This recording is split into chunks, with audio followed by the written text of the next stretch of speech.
Welcome to Fresh Off the Set. I'm Carrie Hawker-Diaz. And I'm Brooke Mangum. Thanks so much for joining us today. You know what I just realized? I'm wearing my, I don't need this You badge look really in official. here. She's wearing her name badge. I think I've known you for almost 10, 15 years? And now it's connected to this. Hold on one moment. Carrie, you're a mess. We come right after the show up here, and it's all still on me. Come on now. Okay. They barely let me do these podcasts, all right? I need to perform. We're breaking all the rules. Okay, I have to tell you, I found this list of baby names. Now, you have to think of it a different way. So I have names that basically you have to forget that you know what it means. Okay. These words, and if it would actually make a good baby name. So if it's pretty, if it's... Yes. Okay. So forget what it means, which is really hard to do with these, okay? Okay. And tell me if you think they'd be great names. Vendetta.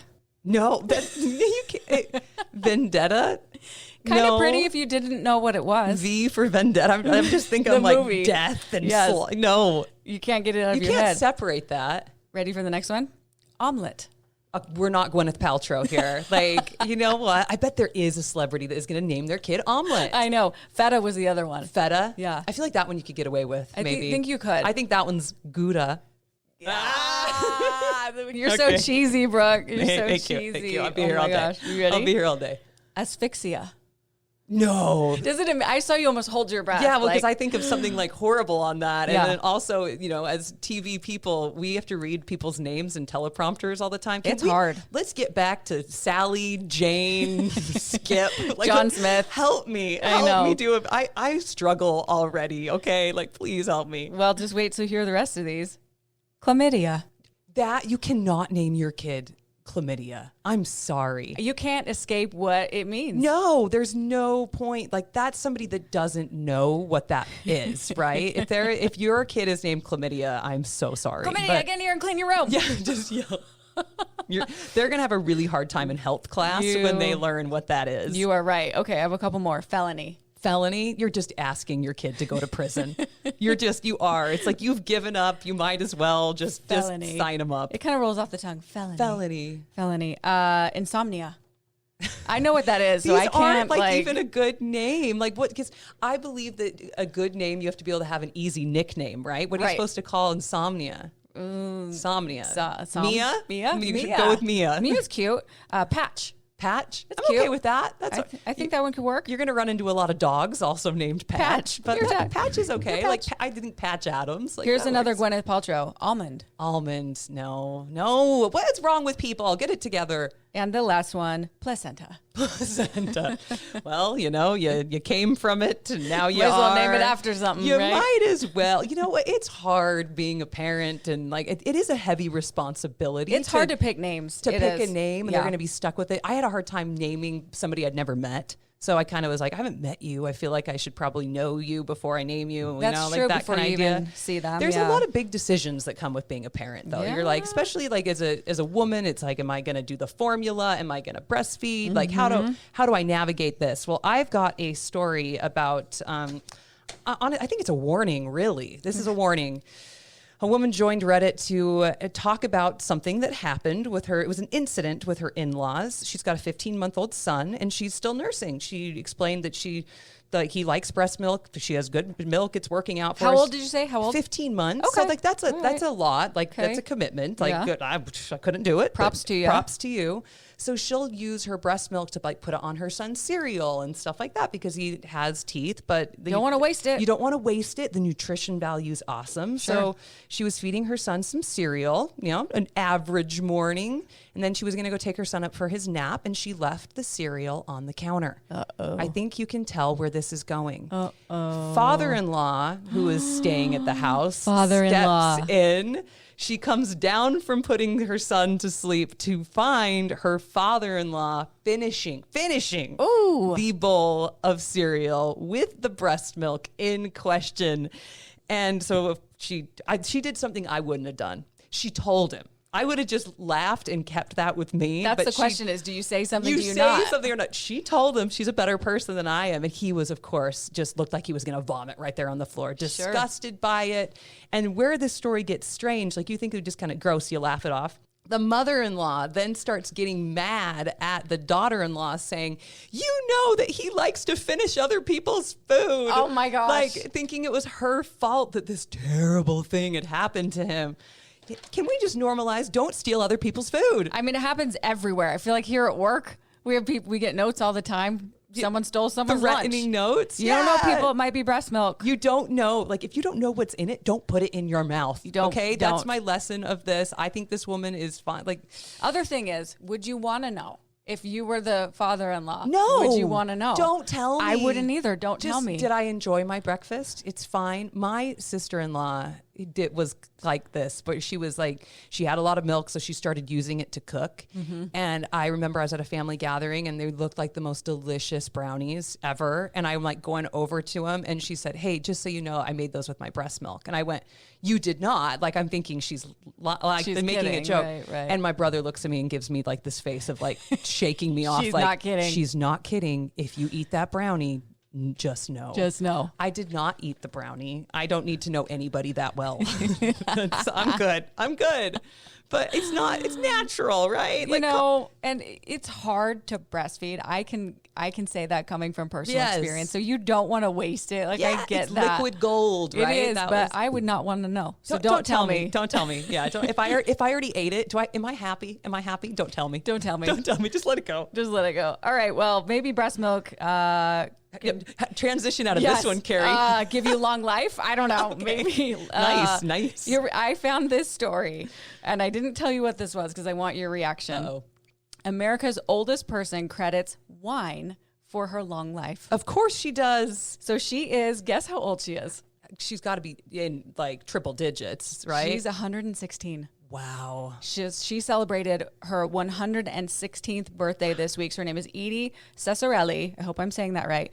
Who has outlived all 6 of her younger siblings, says the secret to her success is 2 fingers of red wine and minding my own business. That is solid advice. Only 2 fingers, though. She's being very, like, I think you could up it a little bit. You know, you've made it this far. I think you deserve it. Why not? Go for it, right? But you know what I think that it all goes down to? I think it's stress. It's stress, right? Stress management. I think that when you don't minding your own business, and then, you know, if like having it's good for the antioxidants, right? It is. It's good. It's good for you. Edie, who also, this is the woman who also happens to be the second oldest person in the entire world. So she was born in 1908 to Italian immigrant parents who also lived well into their 90s. So her parents lived, you know, it pretty sounds well like too. all these people are Italian. I think that might help too. It's Maybe the you're pasta. Italian. The pasta. It's the pasta and the wine. You know what? Hey, it's fine.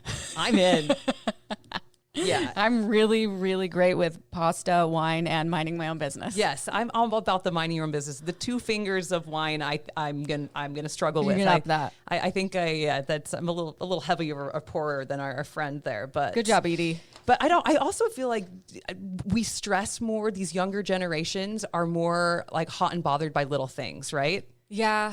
Yeah, I think that's true. I think because this next story can tell you that I can tell you how old you are if you're a millennial or a Gen Z just by looking at your socks. Oh my gosh. Should we do a sock check right now? Yeah. What are yours? So here we go. We've got our very own Gen Z is in here in the house producing. Hannah's producing. So Hannah's we'll check out producing. Brooks. So let's go. I am wearing boots. Okay. And I am in ankle socks. You're like no-show socks. No-show socks. Even like, okay. I am like, I don't want anybody to even know I'm wearing socks. Like even in boots, I'm wearing them hidden. Okay, Hannah, where we at? Where we at? Let's see.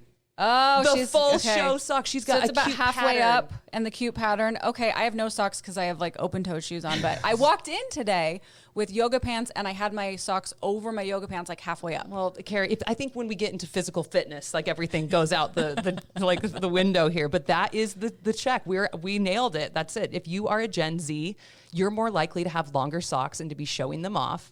And millennials are all about the ankle socks. Interesting. Is it just in our head because like back in the day we didn't like in sports ankle and socks you didn't want was them seen? It. Like that's everybody wore ankle socks, right? Well, they elongate your leg. Like I probably shouldn't be wearing them half up because like I have really short legs and a long torso. So like wearing socks halfway up my calf it makes them look even shorter. Right. I'm like, no, like even in boots, I'm wearing ankle socks. It's a comfort for me. Okay. And also like, I can't get into the styling of the socks. I feel like when I'm wearing like the taller socks that have some kind of like graphic on it, it just makes me look older. Like all of a sudden it's like, look at her trying to be mall walker. I'm trying to be, and it's like, I'm trying to be cool and I'm not doing it well. Yeah. Well, maybe we should try it. Maybe we can see if we look younger. We'll walk around the office. Hey, with our cool socks. Yeah. I don't know about that, Carrie. I don't know. But I'm going to be doing my ankle socks. That's it. For a while. And my support hose, because that's also and life, Spanx right? for me. Spanx for life. Okay. I want to see if you've heard of this theory. It's called the orange peel theory. Have you heard of this? No idea. Okay, it's on TikTok, so it's the younger kids are talking about that. Speaking of younger kids, as the name suggests, you need an unpeeled orange to try out the experiment for yourself. So from there, all you need to do is simply hand the orange to your partner, your spouse, anyone you hope will one day be your partner or spouse, and then do they peel it for you? So you're going to take note. No questions asked. Or do they look at you with raised eyebrows or simply ignore it? The very small, insignificant seeming task of peeling an orange for your love, this is what this article says, without being asked, is proof that a partner truly loves and appreciates them. Thoughts? My husband would be like, what? Do you want me to make a drink or something? Like, well, if I handed my husband an orange, he wouldn't. Do I tell him to peel it? He wouldn't even know what to do. He'd just look at me like, "What are you doing with this orange?" Like, what are you absolutely doing? There is some orange, and so it goes back. You see, peeling oranges for your beloved is well chronicled in a few poems from Wendy Cope and Jean Little, and The Golden Girl, a song from Frank Ocean's album Channel Orange, starts off with the lines, "She peels an orange for us in the morning, and she woke me up to give me half." So it's kind of like saying, I guess, like a nice gesture, an act of service, love language of, that's what they're saying. I'm going to test this. I'm going to do it and see what happens. Because once you've been married for a really long time. I was just going to say, if you've been married for more than 7 years, I don't think they're peeling the orange anymore. I don't think so, especially if you have kids. I'm the orange peeler. Like if I asked him, like, will you peel an orange for me? I think he will peel an orange. But if I just handed the orange to him, he'd look at me like, what do you want me to do with this thing? What am I doing? Am I juggling? Like, what are we doing here? My husband would probably think it's for our daughter. Like, are you peeling this for, do you need me to do this for our daughter? I don't know. This gets to a larger thing. I think you need to tell husbands what to do and what you need from them. Yeah, we need to be specific. You got to be really specific, or he's just going to look at me like, what? What's happening? Another person said, a peeled orange alone cannot entirely determine a successful or healthy relationship now in the we long got run. Somebody's got their head on their There's shoulders. someone level-headed. They said, you know what? They're not magic 8 balls. Okay, you're not going to know if like the relationship is going to work or not based on that. So, no orange. There's hope. No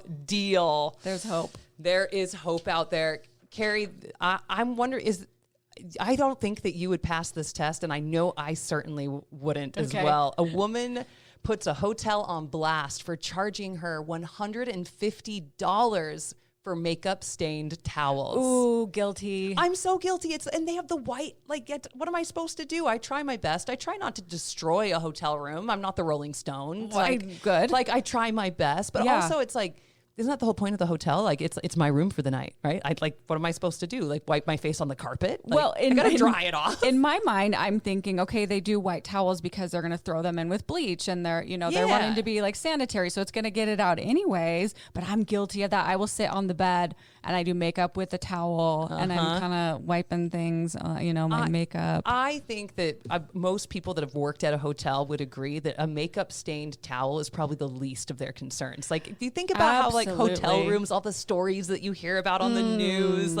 I think my towel is not that big of a deal. Yeah, like if I'm cleaning a room and I see a makeup soaked towel, I'm like, great, like not a big deal. And I will admit that when I'm in a hotel room, I'm a worse person, right? Like all of a sudden I don't put things away because I know it's not my thing. Do you put towels I will in the ground? I know, I do too, but I don't do that at home. No, I would never do that at home. I guess we need to be better people, all around. I do try and think of it not making it gross for the person that has to come in there, but what do you want me to do with the towel? At least I didn't steal it. At least we didn't take it. I didn't take the towel. No, we don't take those. No. Well, I do have one more story. Do we have time for one more quick one? One more quickie? Yeah. All right. Speaking of gross things in hotels, this isn't in a hotel, but there's this guy, Brooke, that has gone viral after eating raw chicken for 25 days. Oh, he's dead. 25 days. So a man in Florida has given an interview saying he's totally fine after eating raw chicken for 25 days. Let's check back in a few days. Let's do that. This guy who goes by John says it tastes like scallops and that he'll keep going for 100 more days or until he's hospitalized. He's from Florida. That was implied by the headline. He's the picture of health after chowing down on raw chicken for 25 days straight. He documents it. So you're like, oh, do we believe him? So he documents it. And he claims that he will continue to eat raw meat until he gets a tummy ache. A tummy ache. That's a technical term. Or death. I I hope you don't die, John. That's scary, risky business. Like, is there like a benefit to this? He just likes the taste? I think it says he's just trying to prove that you can do it. He said until he's the day he dies, salmonella. which will be sometime next week. He says he's remained salmonella free for the past month, and he only eats chicken from a local farm. Okay, so that's what he's saying has kept him so healthy. But is it worth it? Well, is it worth it? And then I think about how much cookie dough I've eaten over the course of my life. Maybe Same. I too am cheating death like this man Same. with the raw chicken. But for the cookie dough, I get it. The raw chicken. That just wouldn't taste good. No. That's just like, eat a scallop then. If it tastes like scallops, scallops, I'm going to eat a scallop. You did 25 days. I will eat raw cookie dough for 25 days. Let's check in with you later. Just to see how this all goes. Oh, gosh. Or until I get a tummy ache. Or die. Or That's die. that guy, right? Okay. We don't wish that for anyone. So please be careful out there. Don't eat your raw chicken. Cook your food, wash your hands. And watch Fresh Living and listen to Fresh Off the Set. Yep, that's it. That's all solid advice. Okay, this has been fun. Now, what did we learn today? We learned that your socks tell you who you are. Don't eat cereal that doesn't belong to you. And definitely don't eat cereal with raw chicken. Yep, Drink a lot of wine. Drink a lot of wine. Don't name your kid chlamydia. And be careful with the hotel towels. Thank you. Thanks, everybody. You're welcome. And thank you for listening to another episode of Fresh Off the Set. Please rate, review, and subscribe, and we will see you next week. Congrats, you made it to the end. If you want to continue to freshen up your day, you can watch us on Fresh Living every weekday on CBS Channel 2 in Utah at 1 o'clock. You can also watch us on our YouTube channel, KUTV Fresh Living, and follow us on social media. We will see you next week.